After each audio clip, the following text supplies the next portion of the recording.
Nag-react sina Kay Abad at asawang si Paul Jake Castillo sa viral supermarket video ng aktres.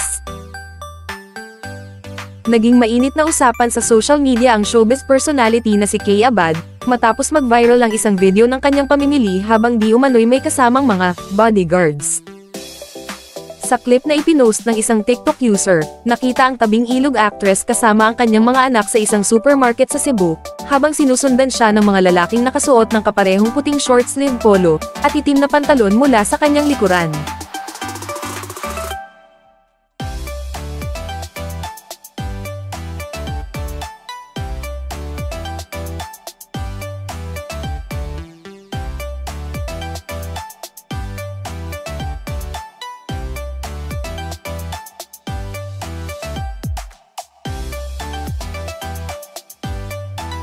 Nag-react ang mga netizens sa mga komento sa pag-aakalang ang mga lalaki sa likod ni Kay ay mga bodyguard niya.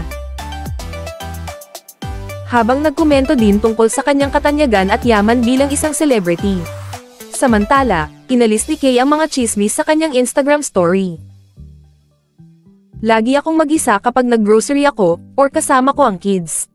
Pero walang bodyguards," ito ang nakalagay sa kanyang Instagram story.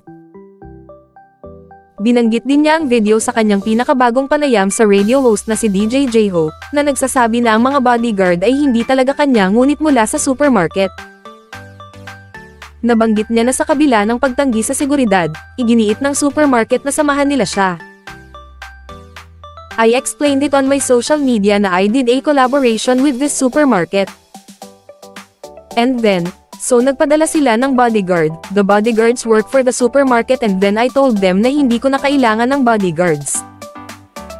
Kasi yun mga Cebuano sanay naman na sakin na nag-iikot-ikot lang ako sa mall mag-isa," paliwanag ni Kay.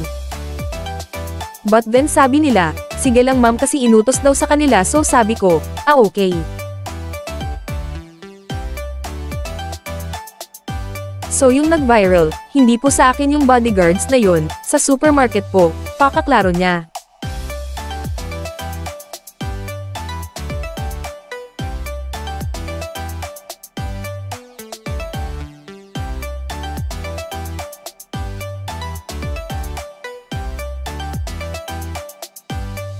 Nakisali rin ang kanyang mister at dating Pinoy Big Brother housemate na si Paul Jake Castillo, sa pagpapatawa sa isyu sa isang TikTok video na nakuna ng kanyang misis na kumukuha ng pagkain sa isang mesa.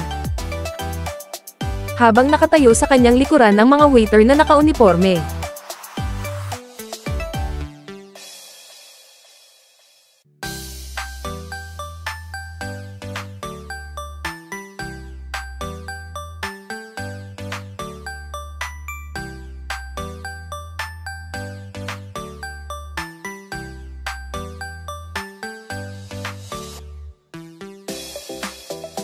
Huwag kalimutang i-like ang video na ito at mag-subscribe sa aking channel.